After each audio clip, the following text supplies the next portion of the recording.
Hello and welcome to another episode of Cake Fight Presents The Making Of. I'm writer, director, producer Paige Feldman, and this week, as every week, I'm taking you inside my process of making my debut feature film. We're going from idea to premiere in real time. So y'all, today is all about celebrating the wins. Fingers crossed by this time next week I will have finished the first draft of my feature screenplay for this contained romantic comedy. But that's not the win I'm talking about this week, because I'm gonna let you in on a secret. So this whole time, as I've been describing the film that I'm going to be making, whether Kaleidoscope or this contained rom-com, I've been very clear that it was going to be my directorial debut feature, or my debut feature as a writer-director, adding that word director in. And the reason for that is that I've already made my debut as a feature screenwriter. The film called Wingdad just dropped on Amazon Prime Video a few weeks ago. And when we get back from the credits, I'm gonna tell you all about it. From how I got the job to what it feels like to be an official, feature screenwriter, a professional. I got paid for this. It's so cool. Back in the titles in a sec.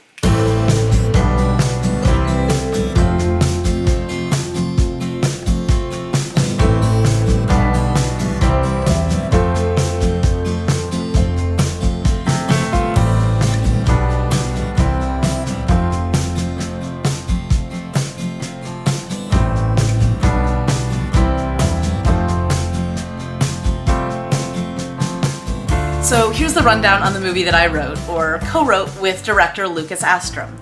It's called Wingdad, and it's a comedy about a man named Sam who owns and runs a coffee shop in Big Bear with his wife.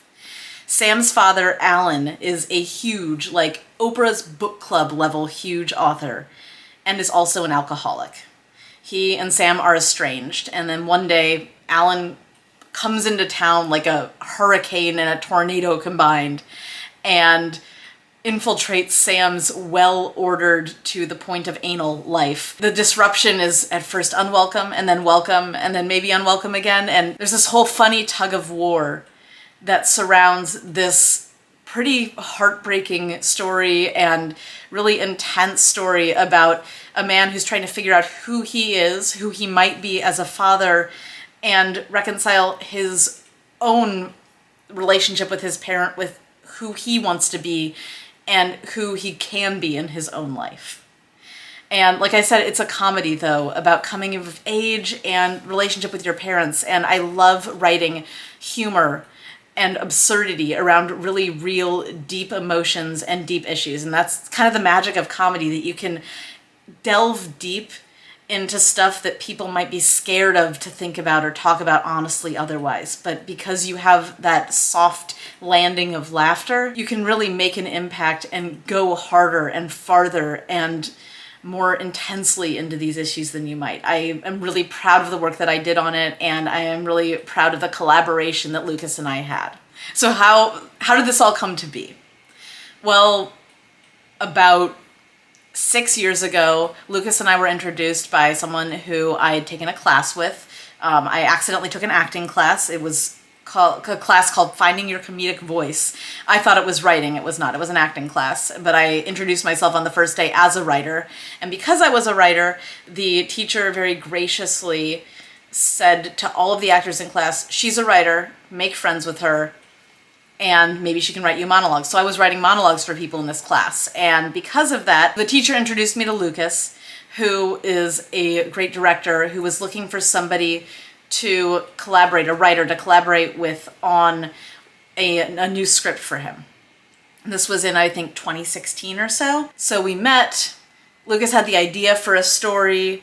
I was able to vibe with him. We were able to create an outline together, and then I wrote it, turned it over to him. He did a pass, I did a pass, he did a pass. Ultimately, that project, which again was another comedy, kind of in the same indie, small cast, absurd, but levels, really intense realism within the story, within the premise.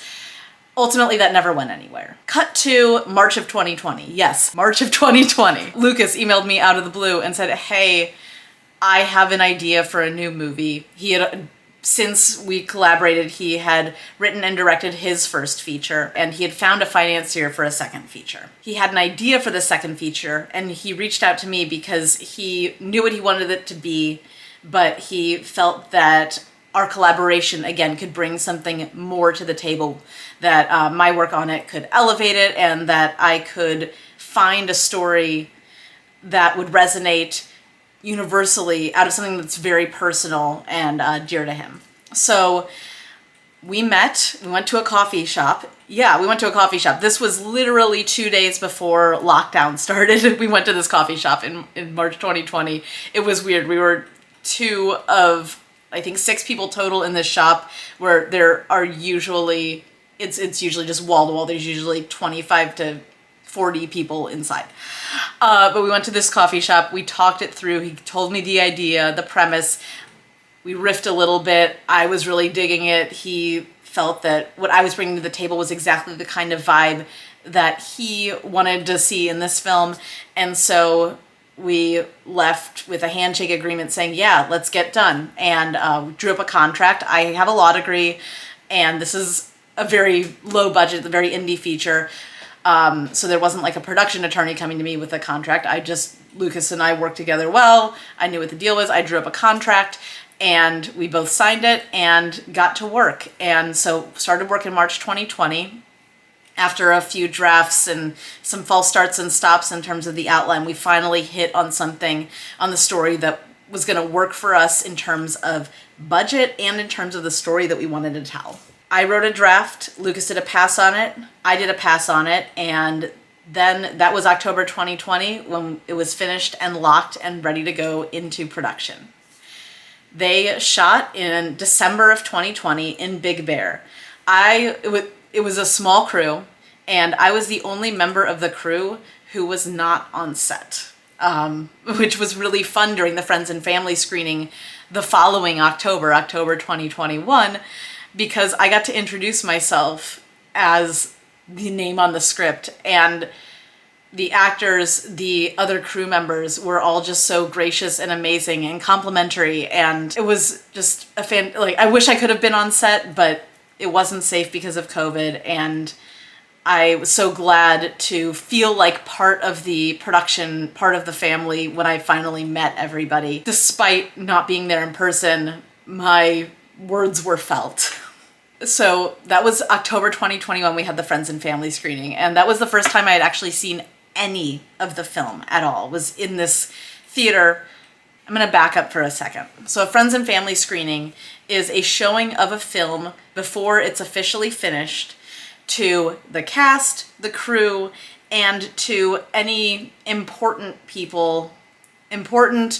or people that are trusted by above-the-line crew members and cast members to get feedback, or in this case, to show off the film to the cast and crew and any important people in their lives. So had this Friends and Family screening, and that was the first time that I had ever seen the movie. And so I'm a director, and so I've seen my films in front of an audience before in screenings, and that's really special because you get to see what other people think about it and react to it and see whether or not the things that you thought were funny are things that they think are funny. It's a really special experience. But the thing that was really fascinating and interesting and different and even more special and exciting about this is that once I wrote the script and turned it in October 2020, I kind of just washed my hands of the project. My job was done. I wasn't going to be part of production because of COVID, and it wasn't my thing to push forward. So I came into the screening just thinking and hoping, I hope I can recognize a line or two I wrote, because when the director is the co-writer, there's a chance that he might have, because of production logistics or things that he talked about in rehearsal, changed a whole bunch. But the credits come up, and first of all, I get to see my name, which is, dream come true. And then the first scene is just exactly what I pictured in my head when I put it on paper. The first scene is, I think, almost word for word what I wrote in the draft. Of course. Hey, step back. Sam! Everyone needs to watch it 6 feet apart. He's fine. You know what? Forget this. You actually are pretty good. You can... Oh. Hey, we need sales, okay? So why don't you let me talk and stop freaking people out? Stop. 96. Holy shit. That's low. That's like a reverse fever. Is that a thing? I just run cold. Okay. All right, listen, I'll let it slide. But it would be great to see a doctor's note of some sort, you know? And it's not just word for word, it's feeling for feeling too. The delivery was exactly how I had imagined it in my head. I somehow managed, with words on paper, to convey an emotion. And Lucas got it. I mean, like, we work really well together and we're simpatico on a lot of things, including sense of humor, but it's one thing to be simpatico when you're writing together. It's another thing when, and I know from personal experience, you step into director mode and suddenly writer you, or the writer who you're working with, doesn't quite take precedence, but he got it with the direction. The actors killed it. It was... I recognized lines that I wrote and hope would make it into the final movie. And they did. And the performances were better than I hoped for. Sam, I really don't want to be this, shrieking harpy bitch, but you're really taking me there right now. Come on. Get up. Okay, jeez. Get dressed. Let's go. I love you. I really do. I know. Same. It was just such a special experience to realize that I'm able to communicate on paper not just a story, not just words, but a feeling and an emotion, and that carries forward. And that made that first screening just exhilarating.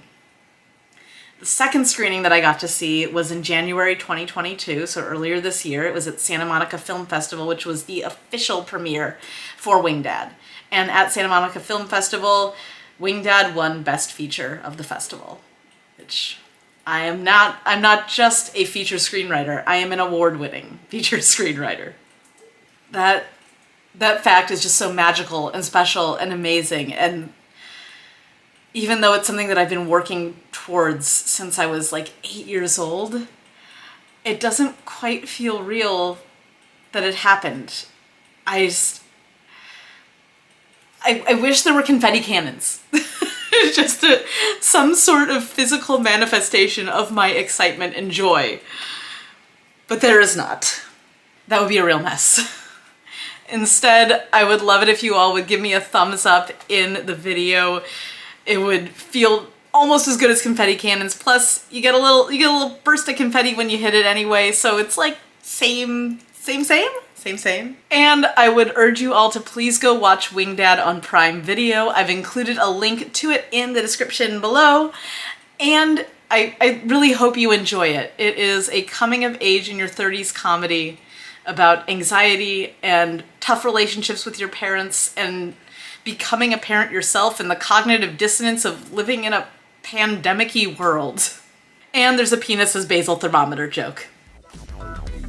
Wait, real quick, did you, check your temperature? Do you have a thermometer fetish? No. We just got you over the foot thing. First of all, no. Second of all, no. Okay, I just, we want to conceive, right? So I'm just thinking if you're ovulating, then maybe that's a But thing. can't we just have sex and... Yeah, of course. I mean, sure. Okay. I'll just get the thermometer. Okay. I think it's in the it's down bathroom. here. No, I it's don't think actually down here. That's not the thermometer. Sam, did you want a beach or... Yeah. Okay. Yeah, okay. Thermometer. That works. All right, thanks for watching, and I will see you next week for more on the making of.